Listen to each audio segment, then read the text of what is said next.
Lolth is one of the most famous villains in all of D&D history, right? Going down to the very, very early modules that would come out, which was the Queen of the Demon Web Pits. That was Lolth.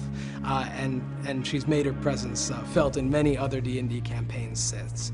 Lolth is a goddess. She's not a demigod, she's not a powerful demon only, she's a full-on goddess. That means something in the D&D world, meaning she's a very, very powerful character and a very famous character. Lolth has her Drow followers working on this very large plot that she has to basically take over Toril, the planet that they're actually on. And one of the ways that she's going to conquer this world is with this ritual that the Drow do. It's called the Darkening.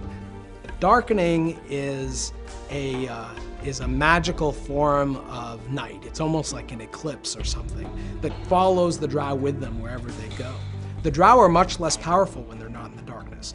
They've become acclimated to living in the Underdark. They're used to living in total darkness, and it gives them an advantage over their enemies. And when they attack the overworld of Faerun, they bring the darkness with them. And this is something the players will encounter. In designing the Demon Web, we heavily relied on the writings of Wizards of the Coast.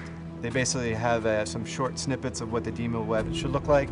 And so we took those writings and we tried to realize them with a concept artist. We heavily collaborated with Wizards of the Coast to make sure we were hitting the right vision, and it was in line with what they thought as well. It was very much wide open, and so we just took a creative brainstorming approach of what we want this space to be like. The biggest challenge with the Demon Web is it's a large space.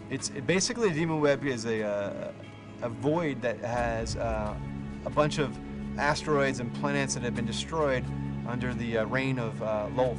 Her main lair is the main gravitational force that binds it all together. Everything's kind of held together with webs and whatnot.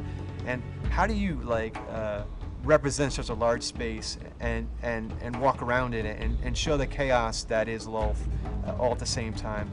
The cool thing about the Demon Web is it's really not like any other space, in that it's this kind of free-floating void in which there are all these broken pieces of world that have been, sucked in to this space by Lolth and almost, caught in her web.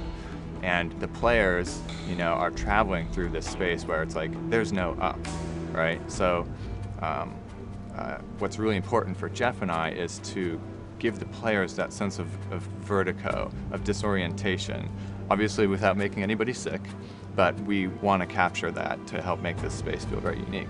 For me, just the epicness of it, that's really hard. We set our bar really high from basically the concepts and the CG videos we've done. So we want to hit that bar. We want the players to be wowed when they walk into space and really feel, wow, not only is this scary, but wow, this is pretty cool looking too.